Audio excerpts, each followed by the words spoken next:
the signs and how things are going to happen and how we know the Bible says these are things you can look for and you can see that the end's coming, that Jesus is coming. And so we looked at this and we read the first verse. I found I really liked this. Perilous times would come. And I always think of perilous, I think of being on a ship, and I think of Jonah, perilous times. They're in the ship, it's casting to and fro and all that. But one of the things in my study was I came upon Matthew chapter 8, and it talks about the demon and the demon-possessed guy. And he was possessed. And it uses the same word for perilous here about the demon being ferocious or fierce. So I think that we can also assume on this and say that perilous times may even include demonic times. And we kind of looked at the church and how some things are creeping into the church and how things are going. And we looked at that whole list of things that people do, and those are signs of how people will be in the last day. And then I gave a little teaser, and I put up an article up here, and I made them bigger this time, so hopefully you can see them. I put an article up here just as a teaser, and so today I would like to investigate what the Bible says about end times when it comes to a one-world government, a one-world economic system, and a one-world religion. So today, understanding I can't possibly get through all of those, even though I've tried to, I'm going to just do one at a time. And so we're going to do, hope I do this right, one world government. I like to look in the Bible and see where it is we get the idea that there's a one world government coming. Brought my Bible with me. If you turn to Revelation chapter 13, and it says 1 through 18 up there, but I'm actually just going to, for the sake of time, we may skip a few verses here and there. Revelation 13, and we're going to start with verse 1. And I stood upon the sand of the sea, and saw a beast rise up out of the sea, having 7 heads and 10 horns, and upon his horns 10 crowns, and upon his heads the name of blasphemy. And the beast which I saw was like unto the leopard. His feet were the feet of a bear. His mouth is the mouth of a lion. And the dragon gave him power and his seat and authority. And I saw one of his heads as it were wounded to death. And his deadly wound was healed, and all the world wondered after the beast. And they worshipped the dragon which gave the power unto the beast. And they worshipped the beast, saying, Who is like unto the beast? Who is able to make war with him? And it was given unto him a mouth speaking great things and blasphemies, and power was given unto him to continue 42 months. And he opened his mouth and blasphemed God against God, and blasphemed his name and his tabernacle, and them that dwell in heaven. It was given unto him to make war with the saints and to overcome them. And power is given him over all kindreds and tongues and nations. Verse 11, And beheld another beast coming up out of the earth, and he had 2 horns like a lamb, and he spake as a dragon. And he exercised all power of the first beast before him, and caused the earth and them which dwell in to worship the first beast, whose deadly wound was healed. And he had the power, verse 15, to give life unto the image of the beast, and the image of the beast would both speak and cause as many as would not worship the image of the beast should be killed. And he caused all, both small and great, rich and poor, free and bond, to receive a mark on their right hand or in their foreheads, and that no man might buy or sell, save he have the mark, or the name of the beast, or the number of his name. Here is wisdom. Let him that hath understanding count the number of the beast, for it is the number of a man, and his number is 666, or 666. I got a neat little diagram of this, and here we have the representation of the dragon. And we find out later as we read through this, the dragon's none other than Satan himself, isn't it? We see this beast that's coming up. It's got 7 heads and 10 horns. It's coming out of the sea. Here we are, the 2-horned other beasts that came up out of the earth. And there's a little image right there of the beast, and he's causing people to worship that image. And you say, Dave, how could you possibly know what this means? It's just a bunch of pictures. I think you could just assign interpretation to any of this, couldn't you? And I said, well, that's true, except for it's a funny thing when you read this Bible and you read a little bit further, it actually gives you the definitions of everything. You know, you can read this and we can sit here all day and we can guess, well, what does this beast mean? Why does it have all these heads? Why does it look this way? When we could just read the Bible and see what it says. Let's turn over to chapter 17, and we're going to read a little bit about this, and then I want to make some observations here. Before we get started on this,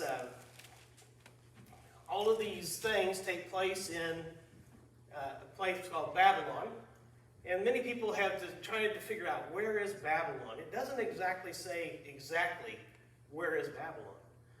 Some people believe that Babylon is just wherever the Antichrist comes to power. Maybe it's in Rome, maybe it's in France, maybe somewhere. I've even read one where they say, I think it is New York City. And I could look at New York and say, that's a pretty corrupt place. Probably could be, I guess. But I find it interesting that the UN, and there's another group out there called World Monument Fund, or Foundation, are trying to rebuild Babylon again. Saddam Hussein, if you remember him back from the early 2000s, he was trying to rebuild Babylon. And I kind of believe that they may inhabit old Babylon. Everything kind of points that way. From lamblion.com, it's an interesting thing that is the UN just announced they are going to start working on rebuilding Babylon. In fact, just last November, 14 Americans jumped aboard as they started giving money to the process. And back in early 2003, Israel Today reported the quartet. You guys remember the quartet? It was Tony Blair and I can't remember, all the 4 people that were going around trying to make peace in the Middle East. And they're part of this. And it says that Russia, UN, EU, and US all came together, and they're talking about rebuilding Babylon. I just find that interesting.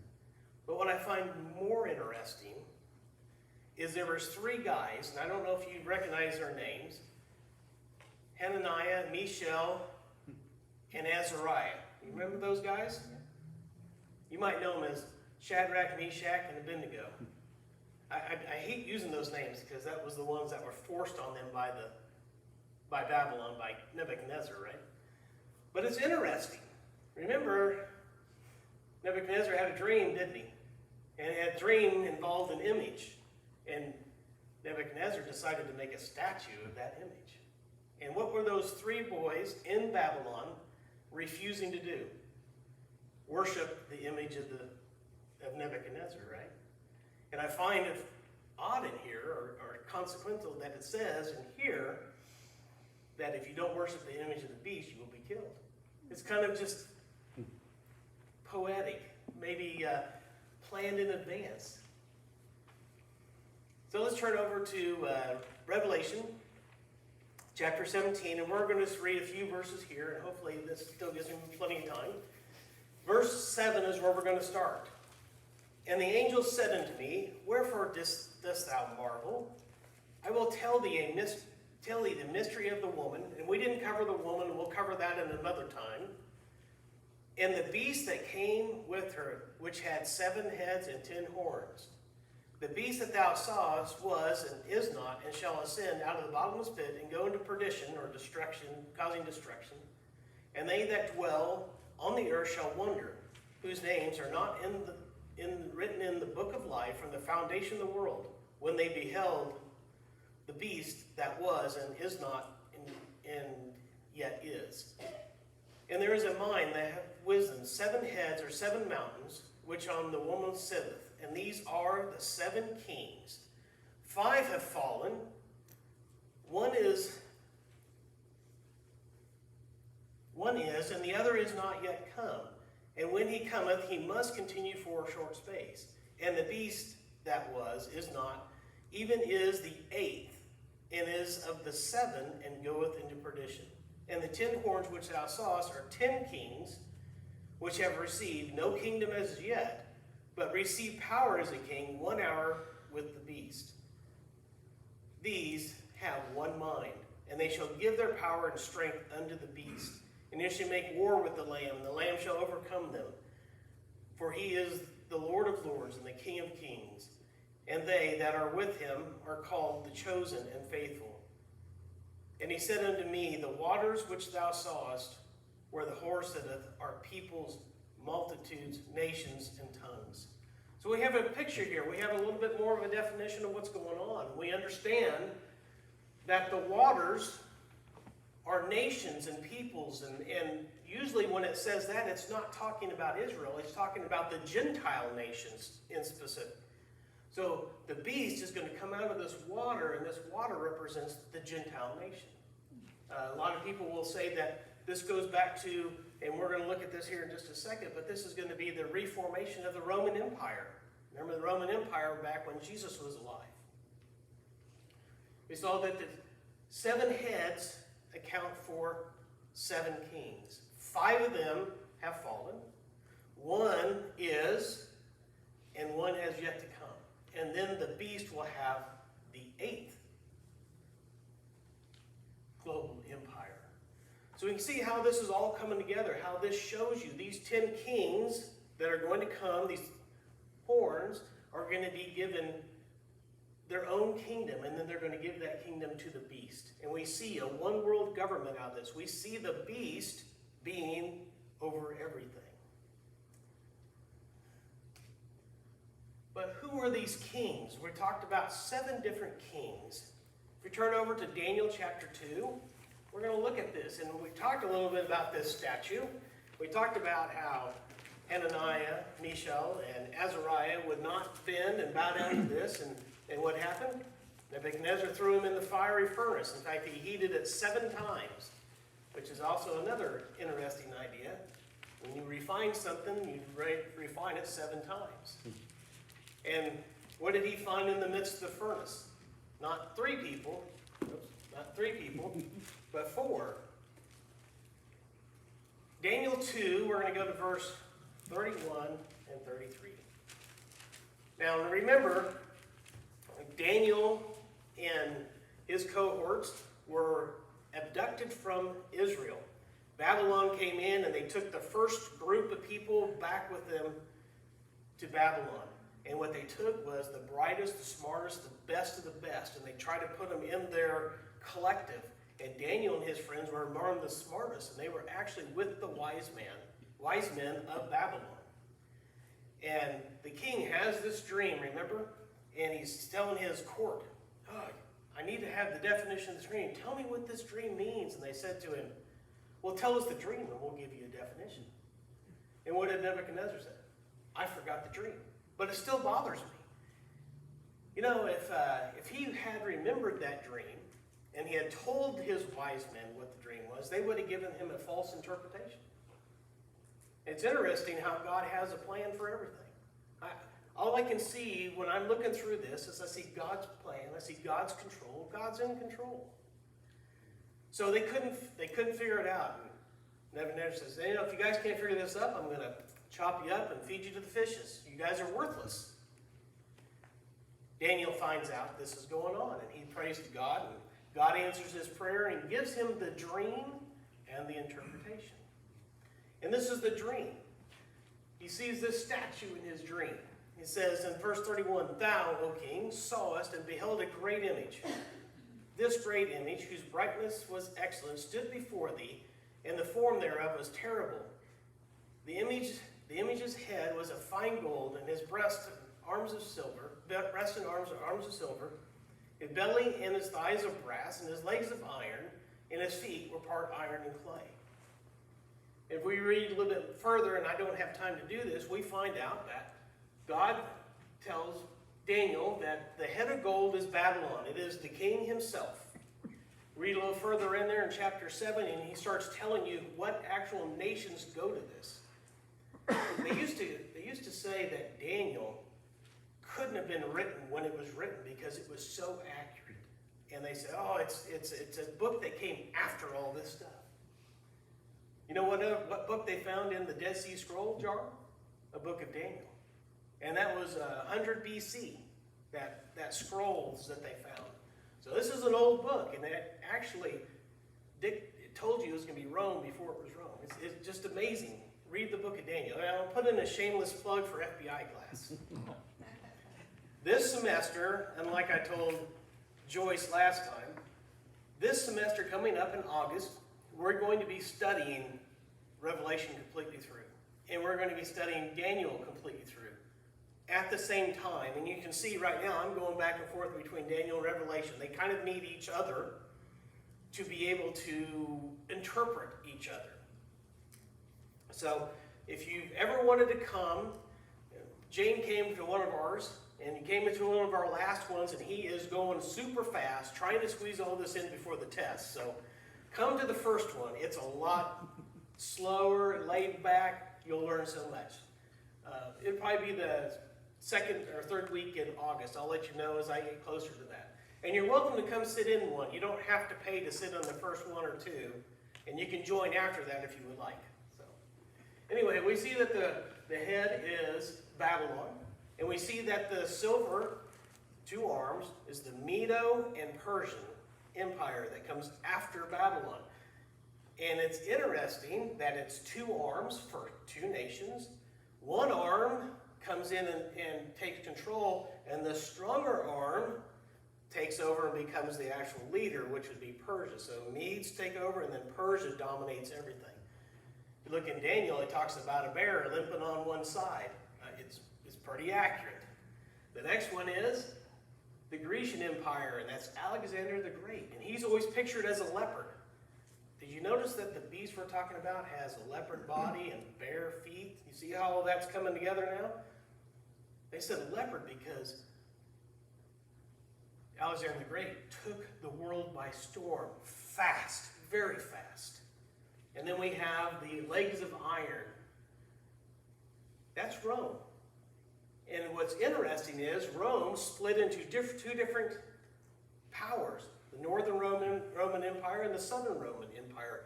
And both of them had their own Caesar. So we have 2 legs. But now we come down to the feet. And the feet are part clay and part iron. And it has 10 toes. So we say, Dave, but it says that there's 7 kings, and you only have 5 here. What are we to do with that? Before Daniel, before Babylon, there was 2 other kingdoms before that. You had the Assyrian Empire, then you had the Egyptian Empire, and then we had the Babylonian Empire. And this was given to him during the Babylonian period. So we have how many kings? We have Assyrian, Egyptian, Babylonian, Medo-Persian, the Greek. 5 are fallen, 1 exists. So when this book was written, who was in power? Rome was, wasn't it? And one's yet to come. Which one's yet to come? The feet of iron and clay. Then it says there's 10 horns, and these 10 horns are what? Kings. They don't have power yet, but they will be given power in the future, and they will give all their power to the beast. You know, what's interesting to me is if you do a little bit more research on the internet, you will find that the UN and some other places have divided the world into 10 regions. We are divided. We are with Canada. So North America and Canada. I should have put the picture in here and I forgot. But there's 10 regions that the world is divided in. And I can see very easily how you would have a ruler in each one of these, or a governor in each one of these regions. And when the Antichrist comes to power, they're just going to hand the keys over to him. We see a one world government in the Bible. Well, so that's pretty neat, Dave. You know, is there any evidence any of this stuff is happening in the world today? And I said, this is where the fun part is. You know, I can remember when I was a young kid, And my uncle was doing prophecy, and he would bring all these things up here, and you're like, wow, that's really neat. And you would wait another 2 or 3 years before you could do anything else because nothing really, just really slow. Not today. I can talk to you this month, and I can have a whole slew of articles, and then next week I can talk to you about another whole group of articles. So I picked some prime ones, and I picked some of these because not really talking about one world government, but it's important who's talking about it. You know, I could go around and tout one world government, but who am I? I'm just a little dude here. Well, not little, but got somewhat of a farm. But let's look and see what type of important people. Oh, let's cover this real quick first. This is really neat. The spirit of the Antichrist says, we are the world. We are looking for the utopia here on earth and believe it can be achieved by the right man leading us. Years ago, in 1957, there was a guy by the name of Paul Speck, S-P-A-A-K, of Belgium, and he was one of the founders of the worldwide interbank financial telecommunications. And he said an amazing thing, and I think this captures the world's perspective. What we want is a man of sufficient stature to hold the allegiance of all people, to lift us out of economic morass into which we are sinking. Send us such a man, whether he be God or the devil, we will receive him. That's a pretty telling thing, isn't it? If somebody can straighten out all of our problems, he's got the job. I don't care if he comes from evil background or a good background. If he can solve the problems, he's our man. And you notice that we're talking about economic morass. We're having problems economically as a world, aren't we? COVID-19 set us back pretty good economically. And we're going to see at the end of this, it's going to kind of bridge into hopefully what I do next time, which will be the one world economic system. We're going to see how this could lead into that. So our next slide is important people that are talking about global government. Here we have Pope Francis, and he calls for a global governance and universal vaccines around COVID-19. The Pope has been calling for a global government even before the vaccines, but the vaccines is a nice, COVID-19 is a nice crisis to get behind, to promote this. Pope Francis was talking to two of the biggest financial people in the world, which would be the World Bank and the International Monetary Fund. And he's telling them how they need to come together so they can solve problems and be a solution for the future.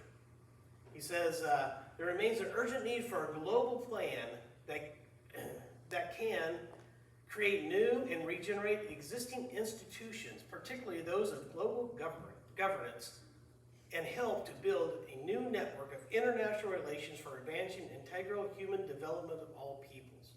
A principal effect of this desired global government would be the reduction of debt in order to enable easy access primarily to vaccines, followed by health, education, and jobs.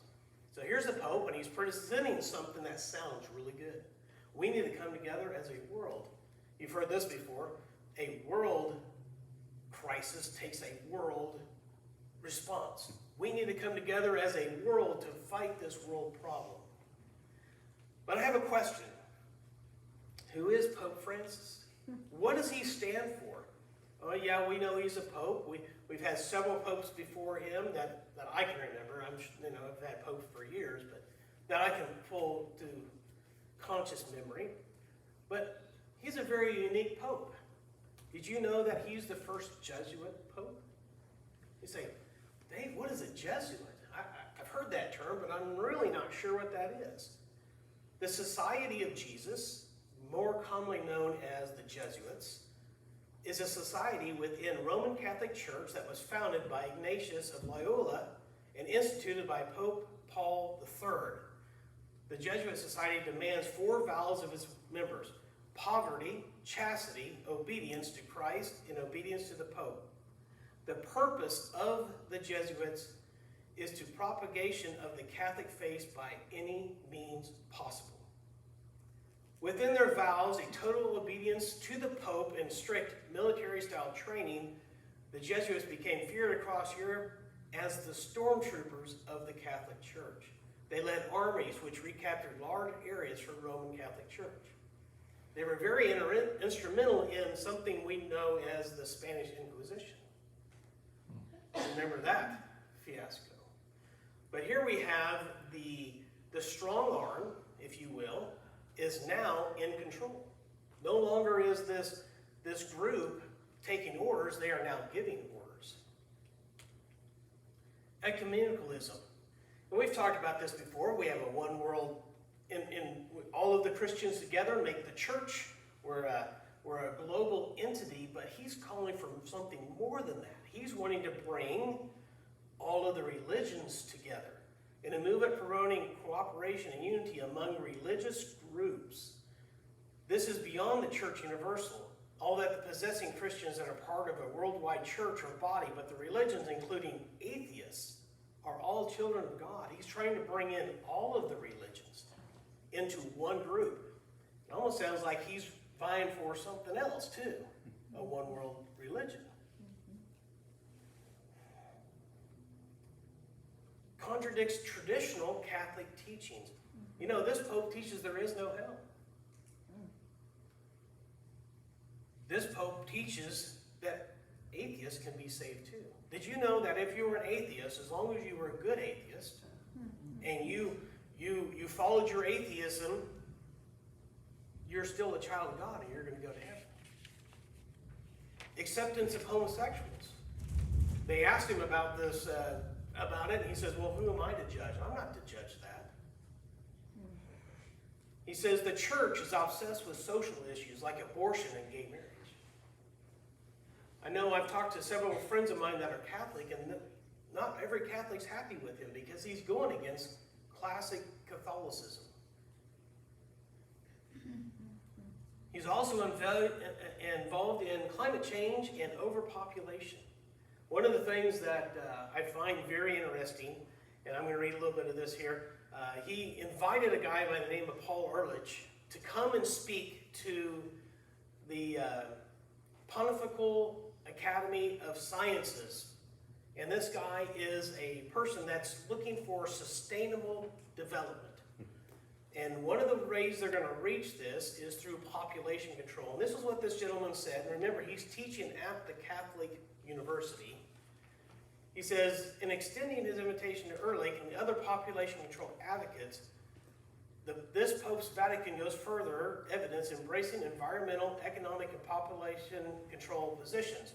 Ehrlich revealed in his real agenda when the advocate was interviewed by The Guardian for reducing the world's population by 6 billion people to bring it down to 1 billion. Yeah. So here we have the Pope signing this guy up and saying, we need to listen to this guy, and this guy wants to do what? He wants to reduce the world's population, 6 billion people, just down to 1. I think that's Satan's plan, is to get rid of the people. I think that's where Satan's involved in this. There's some stones out in Georgia, and they have got the New World Order 10 Commandments put on them. And I don't know who put them on there. I don't know anything about it, but they want to get the world's population down to 500 million. They want to take another step further. They want to go half of what they want it to be. He stated that he was thrilled with the decision Francis is taking the church, the direction that Francis is taking the church. So here they are talking about population control. Every Catholic I've ever known has 12 kids in their family. I mean, that was a big deal, wasn't it? To grow and to become bigger, and now we're talking about getting smaller and smaller.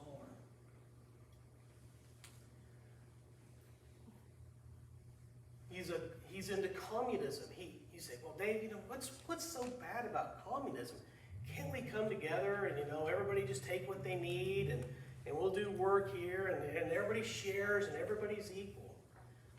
I think the problem with communism is it sounds good, but then you realize that everybody's greedy. And there's always somebody that's going to take and do something wrong. So when we went to Myanmar before this coup, it was an interesting place. It's a communist society. Everybody kind of was on the same plane, except for the rich people. And do you know where that plane was? Way down here. These people were getting paid 60 cents a day. We would go to a restaurant, and we would sit down at a restaurant, and they had probably twice as many servers as there were people in the restaurant. Because labor's so cheap. It's just, there's nothing. Everybody has nothing. You're all equal. But guess who has everything? We talk about our 1% in America. Their 1% is so wealthy that they put us to shame, comparatively speaking. There is such a huge divide in this type of a system. There is no middle class over there. Anyway, Pope Francis was being interviewed. Oh my goodness. Was being interviewed by a guy, and he says, you told me some time ago, love your neighbor as thyself had to change, given the dark times that we were going through, and become more than thyself.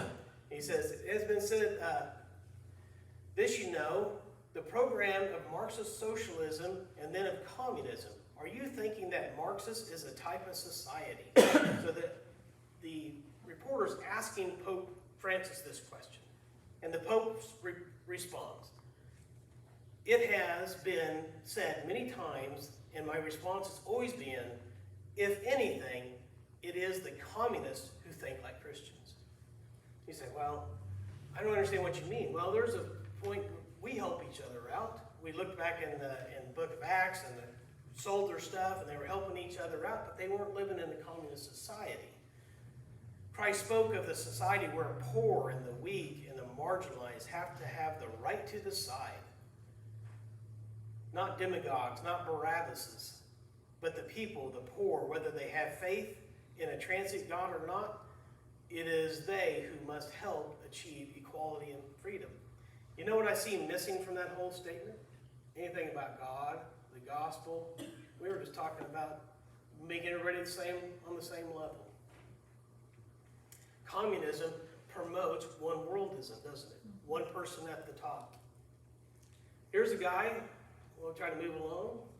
United Nations Secretary, his name is Antonio Guterres, and he calls for a multilateral level of governance with teeth in it.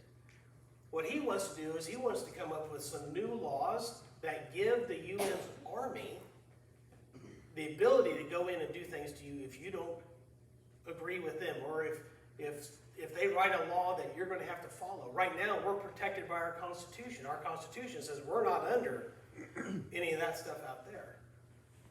But this guy's wanting to change that. He's wanting to give a global government teeth to do something, no matter what it is. You know, we looked, last time I spoke, we talked about the preacher that was in England, and he was up there reading the Bible, and he was quoting what marriage is according to the Bible, and they arrested him and took him away.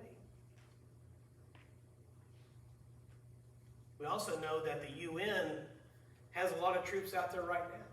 If you do a little search on the UN, you'll find out those troops aren't always very good people to be. They've caused a lot of issues.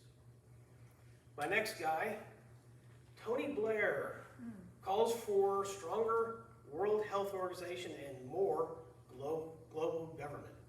Now, I find this guy a very interesting guy. He has a lot of things going on. And if I was, I've said this before, is if I'd ever going to be bet money who I thought was going to be the Antichrist, this was my guy. And he was very, very influential, very in the know, a very nice guy. Remember he and President Bush got together, and they were the ones that went into Iraq. But Mr. Blair, who is this guy? Let's see if we can find out some more stuff about him. Mr. Blair converted to Roman Catholicism after he stepped down as Prime Minister in 2007. And he addressed this question, and this was the question. Is religion a force for good or for ill? And he comes down to saying, I think it is the place of faith in an era of globalization is the single biggest issue of the 21st century. In terms of how people live together, how we minimize the prospects of conflict and maximize the prospects of peace, the place of religion in our society is essential. I think religion could be, in an era of globalization, a civilizing force. This guy is talking about a one world government through what?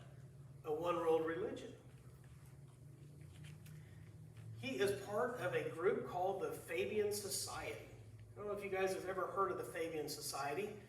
It's a fantastic thing, and I'm going to show you something here. I don't remember, and I should have looked this up what year, but Tony Blair went on to look for a window. There is a stained glass window that was built by the Fabian Socialists or Fabian Society, and here's the window. And if you notice, I'm going to step over to the side here, you notice several things going on in this picture. The first one is there's a guy here, and you see those bellows? And there's a furnace. See the fire looking out of the furnace? And you got two guys here, and one's got a tong, and he's holding this ball that's red. If you get up closer, if you want to see it later, you can look it up online, you can actually see that continents are drawn on this ball. This is actually the world. And they have just taken the world out of the furnace, and now they're hitting it with hammers. Okay? What we intend to do is remold the earth. And up atop, it says, across the top, it says, remolded nearer to the heart's desire. So what they're looking at is you have a furnace, which is a crisis, bringing this world over that's malleable now because we just went through a crisis, and they're taking hammers and they're beating it the way they want to do. I got to go do a boiler job this coming week, and guess what we do? We heat it up and we beat it with hammers. Well, actually, we're a little beyond that. We have an air compressor that goes thump, thump, thump, thump, thump, thump, so we just kind of. But there's even something more unusual about this picture, and you'll have to look at it later. We don't have time to get it all in here, but you really have to see this. Their coat of arms. You guys know what a coat of arms is, right? Here's their coat of arms. Fabian Society, it's a wolf in sheep's clothing. There's a rope tying the sheep's clothing onto this wolf. Now tell me that isn't something to be aware of. And this is where Tony Blair is a member of this. You've heard of the Fabians. They'll talk about a political organization. And their goal is to control things through crisis. And his website is Institute for Global Change. Here he is at his website, equipping leaders to respond to the crisis. His whole push is whenever there's a crisis, he's going to be there to help out. And as you can see, he's helping out the way he thinks it ought to go. And where are we pushing at? We're pushing for a one-world government. And you can start seeing a one-world religion being pushed by more than one person. Let's look at this next guy. Bill Gates. Bill Gates calls for a one-world government. Now this article says some pretty neat things. I'm going to read you just a hair of it. The very first line says, how does a skinny geek in his garage from an oil-stained concrete floors to practically directing the world's elite in policies on gold floor paved new world order? And so your first question is he really a geek from his garage? That's an interesting thing to say. We're saying that this boy came from nothing, that he was a nothing and nobody, and he developed this fantastic Windows program. I think it was him and Steve Jobs were working on it together, and they took a little bit from Xerox, and then they got in a fight and they left, and they had Apple and Windows and all this stuff. You know, it's just this geek from nowhere. If you have to ask who he is, you have to ask who was his father. You know, when I was younger, I didn't necessarily want people to know my dad was Dan Lindstedt. You know, you've heard of the preacher's kid. You know, you never wanted, Dave, I would come in the room, the preacher's kid's here. It used to drive me nuts. But now I'm proud of it. You know, that's my dad, this is my grandfather. You know, who was his father? His name was William H. Gates Sr., and he was actually 2. Bill Gates, that we know, is 3, but they call him Sr. He was a prominent banker and a lawyer in Preston, Gates, and Ellis. He also presided over many bar associations, organizational boards, and started the Technology Alliance, a regional push to expand technology-based jobs throughout the 20th century. So his dad's already involved in technology. So I don't know that he was actually just a kid in the garage that knew nothing. I think he was pretty well connected. He was probably, I would say, helped with this, you know. Here's even a more important thing. Importantly, Gates Sr. served on the board of Planned Parenthood during the group's infancy. They rebranded organization birthed out of American Eugenics Society. That's a pretty telling thing, isn't it? And we've had Bill Gates talking about population control through vaccines. Kind of carrying on the family business here. You remember the American Eugenics Society? Hitler actually invited Mary Sanger and them over so he could discuss eugenics with them. Did you know that evolution played a big part in this? The idea was if we got rid of the less evolved, the Aborigines, the Jews, the Gypsies, and the mentally and physically challenged, that we would cause evolution to go faster and we would become more, we would evolve and ascend to where we're going to be. What type of involvement? This article says it appears that the people are going after him not only because he's the richest of the elite, but because his heavy involvement in vaccines, population control statements, shares in Monsanto, alleged affiliations with Alice Bailey's Lucas Trust, and dubious New World Order statements. We see that he's involved in vaccines, don't we? He's out there pounding the bushes for it. In fact, he did a whole, where they went to Africa and they were giving out vaccines and trying to help the people there. And you have to do some research on that and see what you find on it. Some bad things happen there.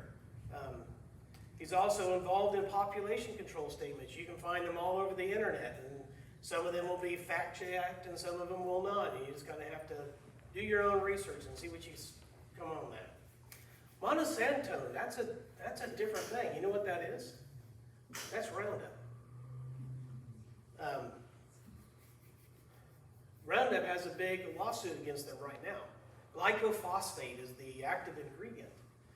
And, you know, when I was young and we talked about GMO foods and stuff like that, and I thought, man, we want genetically modified foods. You know, they're making more berries of wheat on the wheat. They're making more kernels of corn on the corn.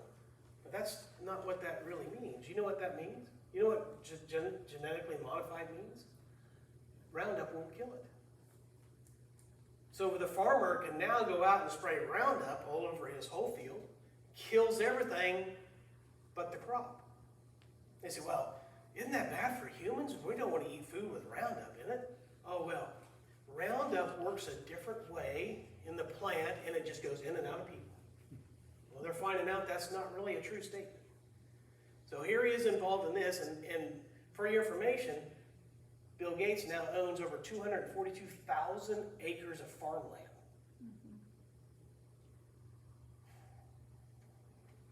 Consequently, on the vaccines, I've heard to read this. They have a company, Cold Springs Harbor Genetics and Virology Labs in Long Island and Berlin. So today, become one of the largest organizations of the U.S. Rockefeller Bayer Corporation. So he has really deep ties with a lot of people, a lot of influential people. I'm starting to doubt the geek in his garage. I don't think it was just some guy that came up with a fancy program.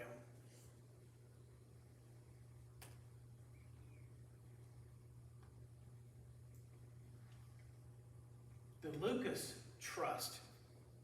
That is Alice Bailey, who dabbled in New Age and occultic teachings, set up this trust, and Bill and Melinda Gates Foundation are directly involved with this. I don't have time to get into it. We only got about 5 minutes left, and I think I've got 1 or 2 slides left. I want to try to get through it. But this is a very evil trust. It's actually, we would call it the Lucifer Trust, which is really unique that it would have that name to it. And of course, the New World Order, and here he's calling for a global government to help the people of the world. The second last person I want to look at is Gordon Brown. He calls for global governments to tackle the coronavirus. So everybody's using this coronavirus, this crisis, to bring about global governance. Gordon Brown has urged world leaders to create a temporary form of global government to tackle the twin medical and economic issues caused by COVID-19 pandemic.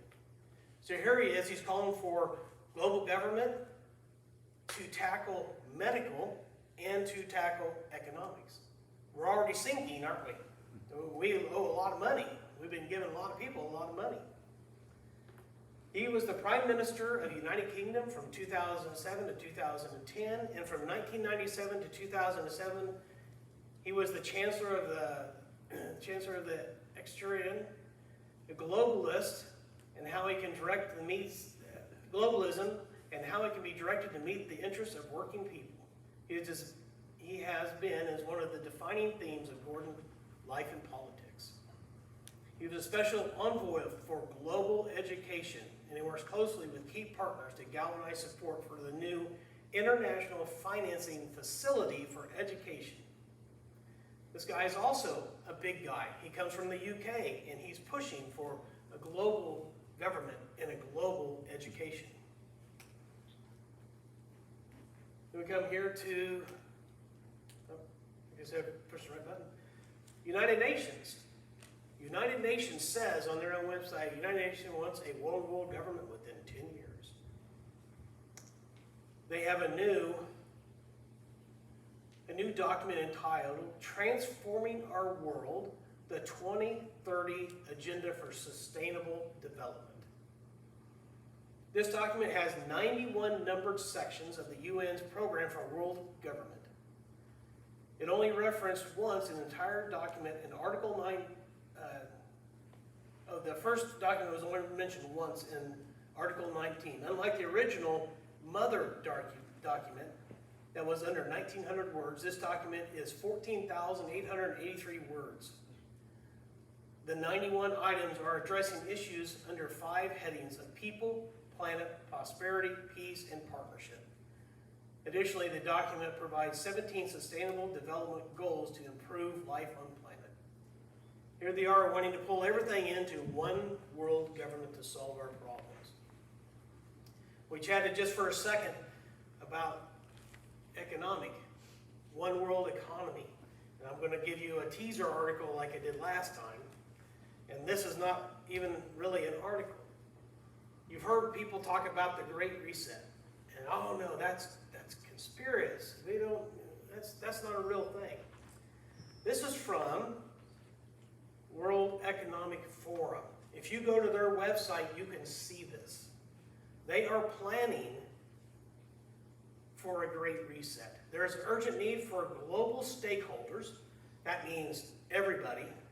So if you work for a company, even though you sat groceries at Dillon's, you're a stakeholder in the company, and he wants you to have decision where that company goes, even though you're the bag boy.